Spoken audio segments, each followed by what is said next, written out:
अस्सलाम वालेकुम दोस्तों। हिन वक्त मूंसां गॾु साईं यूनिस महर साहब जन वीडियो लिखते आहिनि ऐं महर साहब सां पाकिस्तान जी जेका पॉलिटिकल सिचुएशन आहे उन ते ॻाल्हि ॿोल थींदी ऐं ख़ासि तौर ते हीउ जेको ताज़ो अॼोको जेको एपिसोड असांखे नज़र आयो कैप्टन सफदर जी गिरफ़्तारी ऐं उन खां पोइ उनखे ज़मानत बि मिली वई। अॼु पाण कोशिशि कंदासीं त इन वाक़े जो इम्पैक्ट ॾिसण जी कोशिशि बि कयूं ऐं गॾोगॾु इहो बि ॾिसिजे त छा कराची जो जेको जलसो आहे उन अपोज़िशन जी मूवमेंट खे केतिरी स्ट्रेंथ ॾिनी आहे ऐं छा इहो सवाल पाण उथारे सघूं था त हिन वक़्तु जेका अपोज़िशन जी मूवमेंट आहे उहा कंहिं हिकिड़े अहिड़े नुक़्ते ते पहुती आहे जंहिंखे पाण इहो चऊं त हाणे उहा आस्ते आस्ते वधीक सगारी थींदी पई वञे। इन सां लाॻापियल ॿिया घणा सुवाल आहिनि जेके मुंहिंजे ख़्याल में यूनिस साहब सां उथारण घुरिजनि। यूनिस साहब थैंक यू सो मच। हूअं त पाण गॾिजी हाल वाल वेलकम साईं मंजूर साहब वेलकम। ही भला सफदर साहब वारी जेका गिरफ़्तारी ऐं उन खां पोइ वरी ज़मानत अॼोको ॾींहुं जेको आहे काफ़ी ड्रामा ई रहियो। तव्हां कीअं पे ॾिठो इन सॼी सूरत खे? अर्ज़ी आहे त सफदर तेल वॾो को ॾोह त कोन कयो। हुन चयो वोट खे इज़त दो ऐं हुन इहो चयो त महतरमा मादर मिलत ज़िंदाबाद। भला जेकॾहिं कायदे आज़म जे मज़ार ते बीह करे चए मादर मिलत ज़िंदाबाद त हिन में ॾोह कहिड़ो आहे? हमेशह पाकिस्तान ज़िंदाबाद जा अंदरि नारा लॻंदा रहिया आहिनि। कायदे आज़म ज़िंदाबाद जा बि नारा लॻंदा रहिया आहिनि। भला जे मादर मिलत ज़िंदाबाद त उहा बि ज़िंदाबाद। हुन में ॾोह कहिड़ो हो? ॾोह त कुझु बि कोन हो। तव्हांखे वरी ज़बरदस्त मां तव्हांखे ॿी ॻाल्हि ॿुधायां त जॾहिं हू गाॾीअ में वेठो पए, पुलिस जॾहिं हुनखे गिरफ़्तार कयो त गाॾीअ में वेठो पए त हुन चयो त वोट को इज़त दो, मादर मिलत ज़िंदाबाद, अयूब खान मुर्दाबाद। अयूब खान मुर्दाबाद। माना उन वक़्त जा किरदार, उन्हनि किरदारनि खे कैप्टन सफदर अॼु जे किरदारनि सां भेटियो पए। अॼु जी मादर मिलत जेको आहे सा उहा जंहिंखे असांजो कप्तान वज़ीर आज़म नानी तो चए ऐं चए तो छोटी नानी है तो मुझसे छोटी मगर नानी है। वो सही उन्हें को वो पंहिंजो मादर मिलत तो करार ॾे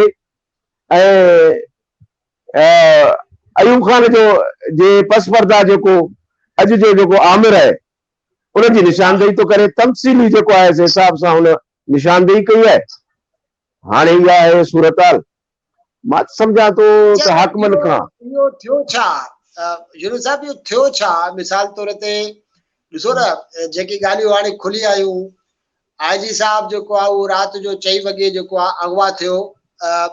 पंहिंजो पीटीआई जा लीडर त चवनि था जो अगवा न हो ऐं उन खां पोइ जेको आहे उनखे चयो त बाबा तूं गिरफ़्तार न कंदे, असां गिरफ़्तार रेंजर्स खां कराईंदासीं, को मसइलो न आहे, तूं कम अज़ कम हिन ते सही करे। पोइ वरी जेको आहे इहा इन सॼी सूरत-हाल जी चीफ मिनिस्टर साहब खे बि ख़बर कोन। मतिलबु इहो हुयो छा सॼो? कहिड़ी शइ जो नतीजो हो? कावड़ हुई सफदर ते या पर्दे जो पोयां ॿी का शइ हुई? थियो छा? इहो थियो छा? कावड़ छा थी हुई? आईजी साहब बुनियादी तौर ते असांजे माण्हुनि एॾो सच ॻाल्हाइण शुरू कयो आहे जेको असांजे अॻु जी रवायत में शामिल कोन हो। ऐं पोइ सच जेको आहे माण्हू खे चिड़ाए थो विझे। हाणे हाकिम जेके आहिनि सरासरी सच ॿुधण जे लाइ तयारु कोन्हनि। अॻु इहो सच जेको आहे सो महमूद खान अचकज़ई ॻाल्हाईंदो हो, इहो सच जीएम सैयद ॻाल्हाईंदो हो, इहो सच जेको आहे सो अख्तर मेंगल ॻाल्हाईंदो हो, मालिक ॻाल्हाईंदो हो। हाणे उहो ई सच जेकॾहिं नवाज़ शरीफ़ ॻाल्हाए थो, उहो ई सच मरियम ॻाल्हाए थी ऐं उहो ई सच बिलावल भुट्टो ॻाल्हाए थो त लाज़मी तौर ते उन्हनि जी फॉलोइंग वॾी आहे। उनखे लखे ऐं करोड़े माण्हू फॉलोअर्स आहिनि उनजा। त इहो सच जेको स्प्रेड थिए थो उनखे कूड़ बर्दाश्त नथो करे सघे। ऐं हीउ जहिड़ो बुनियादी तौर ते सच ऐं कूड़ जो जहिड़ो आहे। मां सम्झां थो त सोबत हमेशह सच जी थियणी आहे। देर थी वेंदी।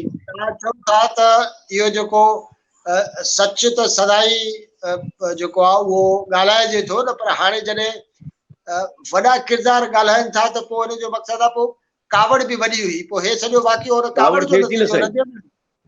अच्छा अॻ में इहो सच ॿुधण जिते इन्हनि साहिबनि जा कन हिरियल ई कोन हा, जेके असांजा अरबाब अख्तियार आहिनि, जिन जे लाइ नवाज़ शरीफ़ चए थो त स्टेट अबो स्टेट, जॾहिं सिंध जो IG खजी वञे ऐं उहो रेंजर्स जे सेक्टर कमांडर जे ऑफिस में पुॼायो वञे, इन खां पोइ असांजे सोसाइटी जी बदकिस्मती कहिड़ी थी वेंदी? जेका ॻाल्हि कल्ह नवाज़ शरीफ़ थी कई, अॼु उन ॻाल्हि ते हिननि हाकिमनि पाण मोहर हई, उनखे जहिड़ो कहिड़ो अटेस्टेड कयूं त हा नवाज़ शरीफ़ सही थो चए, तस्दीक नवाज़ शरीफ़ तस्दीक सही करे थो छॾी, चए, तस्दीक करे छॾियऊं। इंतिहाई जेको आहे सो सूरत हाल असांजी गंभीर सूरत हाल में वञे पई। मां सम्झां थो जेकॾहिं इन सूरत हाल खे हाकिमनि अकुल जे बुनियाद ते हल न कयो ऐं कंहिं थधाइब सां न हल कयो ऐं माण्हुनि खे जमहूरियूं आज़ादियूं न ॾिनियूं ऐं माण्हुनि खे इहो सलाह अॼु त ज़रूरत इन ॻाल्हि जी आहे त हाकिम माण्हुनि खे दावत ॾियनि, इन सभिनी सियासी पार्टियुनि खे, अचो त वेहूं ऐं ॻाल्हायूं ऐं जेके जेके तव्हांजूं गिरीवंसिस आहिनि उहे हल करियूं। मां सम्झां थो त असां बुरानी सूरत हाल मां निकिरी सघूं था। अच्छा पर बाक़ी हाणे जेकॾहिं ॻाल्हि अञा हुनजी आहे, इंटरेस्टिंग ॻाल्हि जेकी आहे जेका तव्हां कई त पहिरियों जेको आहे उहो अख्तर मेंगल, साईं असफंदयार वली, साईं महमूद खान अचकज़ई, सिंध जे अंदरि सिंध जा नेशनलिस्ट जेके ॻाल्हियूं कंदा हुआ, उहे ॻाल्हियूं त अञा ताईं मुल्की जेका मीडिया आहे उन्हनि जूं तकरीरूं त अञा ताईं कोन ॿुधायूं, पर हाणे उहा ॻाल्हियूं जेके आहिनि उहे नवाज़ शरीफ़ बि करे थो, मौलाना फज़लुर रहमान करे थो, बिलावल भुट्टो करे थो, त पाण इहो चऊं त इहो जेको नैरेटिव आहे, इहो नैरेटिव छा मक़सद पाकिस्तान जी जेका पॉलिटिकल फोर्सिस जी घणाई आहे उन जो नैरेटिव थी वियो आहे, यानी इहा शइ वाकई नई आहे पाकिस्तान जी हिस्ट्री में? ॾिसो न साईं, ॻाल्हि हीअं आहे, मेन स्ट्रीम जूं इहे 10-11 पार्टियूं आहिनि, हुकूमत हिकिड़े तरफ़ आहे ऐं बाक़ी 11 पार्टियूं हिकिड़े तरफ़ आहिनि, ऐं उहे मेन स्ट्रीम जूं 11 पार्टियूं आहिनि। ॾिसो मुस्लिम लीग नवाज़, तव्हां उनजी अक्सरियत को इनकार नथा करे सघो, पाकिस्तान जी सभ खां वॾी पार्टी आहे। ॿिए नंबर ते तहरीक इंसाफ खे चइजे, 3 नंबर ते पीपुल्स पार्टीअ खे चइजे। त हाणे इन सॼे सूरत हाल में तहरीक इंसाफ ऐं असांजा हाकिमियत वारा जेके अदारा आहिनि उहे हिकिड़े तरफ़ बीठल आहिनि ऐं अवाम ऐं सभई सियासी पार्टियूं उहे हिकिड़े तरफ़ बीठल आहिनि। मौलाना फज़लुर रहमान खे जेका कराची वारे जलसे खां पोइ एप्रिसिएशन मिली आहे, हुनजे दलील खे, हुनजे मुदलिल ॻाल्हि खे, हू चए थो ही जेके पलका आहिनि, ही जेके अखियुनि जा पलका आहिनि, इहे अखियुनि जी हिफ़ाज़त लाइ आहिनि, पर इन जो हिकिड़ो वार जेकॾहिं अख में हलियो वेंदो त पोइ माण्हू खे जेको आहे सो ॻोड़ा था वेही अचनि, ऐं पोइ जेसि ताईं उन खे वार खे नथो कढिजे तेसि ताईं माण्हू जेको आहे सो आराम सां नथो वेहे। त ईअं ई आहे, चई असांजी फ़ौज असांजी हिफ़ाज़त लाइ आहे, पर जेकॾहिं मुंहिंजे घर में गिरी ईंदी त आउं हुनखे बर्दाश्त न कंदुसि, हू जेकॾहिं पंहिंजे डोमेन खां गिरी अॻिते वधंदी त मां हुनखे बर्दाश्त न कंदुसि। इहे तमामु वॾा सच आहिनि जेके मौलाना फज़लुर रहमान चया आहिनि, नवाज़ शरीफ़ चया आहिनि, मरियम नवाज़ चया आहिनि। त मां त सम्झां थो इहे सच अॼु हिननि खे जेके अॼु ॻाल्हाइनि था, देर आहे दुरुस्त आहे, इहे सच त हिननि खे 20 साल पहिरियों ॻाल्हाइण घुरिजे हा। पर हाणे भला तव्हां सम्झो छा असांजे शहीद ज़ुल्फ़िकार अली भुट्टे कहिड़ो कसूर कयो, जेके तव्हां ईअं बेयारो मददगार फाईअ ते चाढ़े छॾियो निंदड़ की सूरत हाल में? असांजी महतरमा बेनज़ीर भुट्टो कहिड़ो ॾोह कयो, जंहिंखे तव्हां जेको आहे दहशतगर्दी जे जेको आहे वर चाढ़े छॾियो? असांखे जेके जेके पंहिंजा जुर्म आहिनि तव्हांजा, उन्हनि जा असांखे हिसाब त ॾियो। माण्हू त हिसाब था घुरनि न साईं।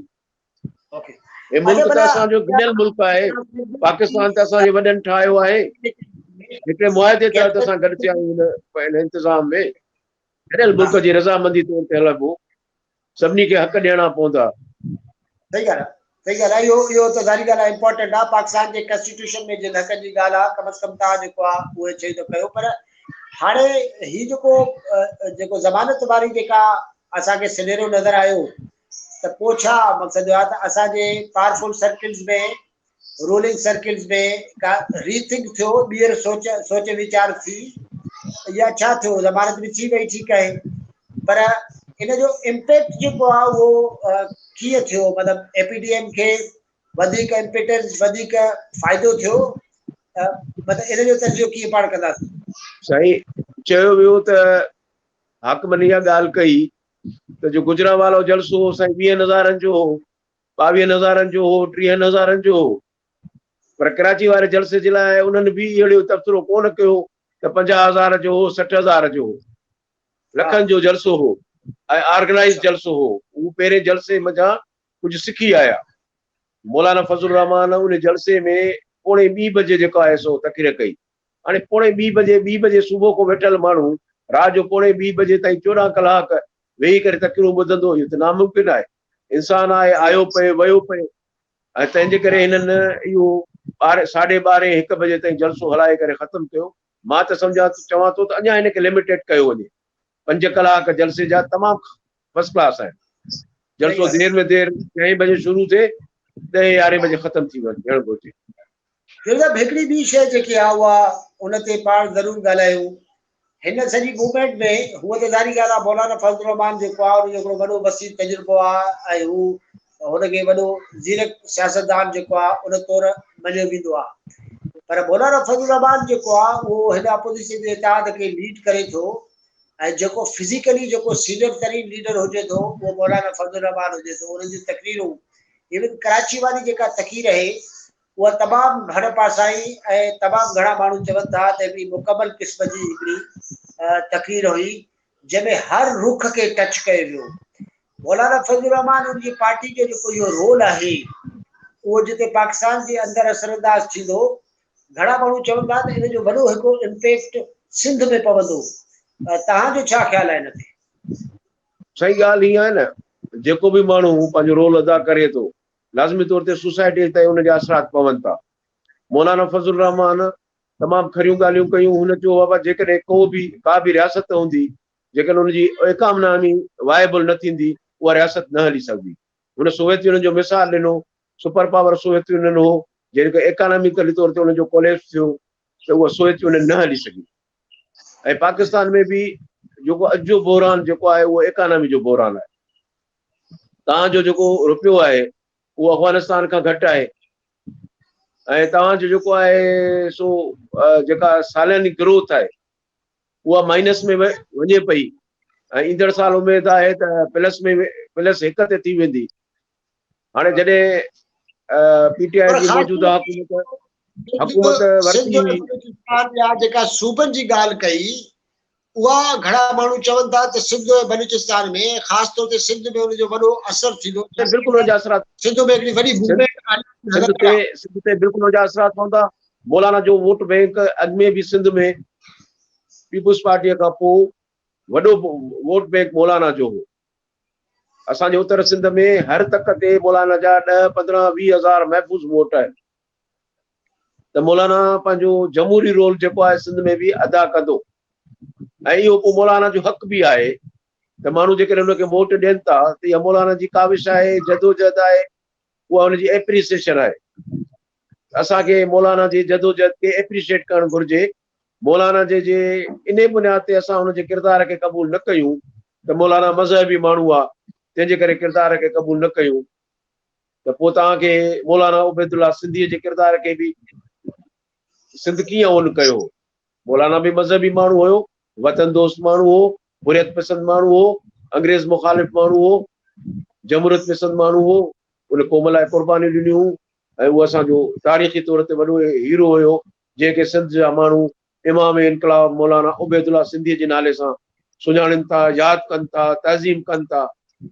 त पोइ जेकॾहिं मौलाना फज़लुर रहमान हिते पंहिंजो किरदारु मुस्बत किरदारु जमहूरी हक़ जे लाइ अदा थो करे, आमरियत ख़िलाफ़ भेड़ो थो करे, माण्हू जे वोट खे महफ़ूज़ करण जी ॻाल्हि थो करे त उनजी एप्रिसिएशन थियणु घुरिजे ऐं सिंध जो माण्हू हुनखे मुंहिंजो ख़्यालु आहे वोट ईंदड़ इलेक्शन में हुनखे वोट बि ॾींदो। थी सघे थो त 5 खां 10 सूबाई असेंबली जूं निशस्तूं जेयू आहे खटे पंहिंजे इतादनि सां गॾु 2-3 के क़ौमी असेंबली जूं निशस्तूं खटे, इहे मुमकिन आहे। इन सॼे जदोजहद जो ज़रूरु लाज़मी तौर ते हिकिड़ो नतीजो बि निकिरणो आहे। That's very important. साईं मेहर साहब तव्हांजी वॾी महिरबानी ऐं पाण वरी इंशाल्लाह सुभाणे जेको आहे गुफ़्तगू कंदासीं ऐं दोस्तनि सां जेको आहे कॉन्टेक्ट जो सिलसिलो जेको आहे उहो जारी रखंदासीं।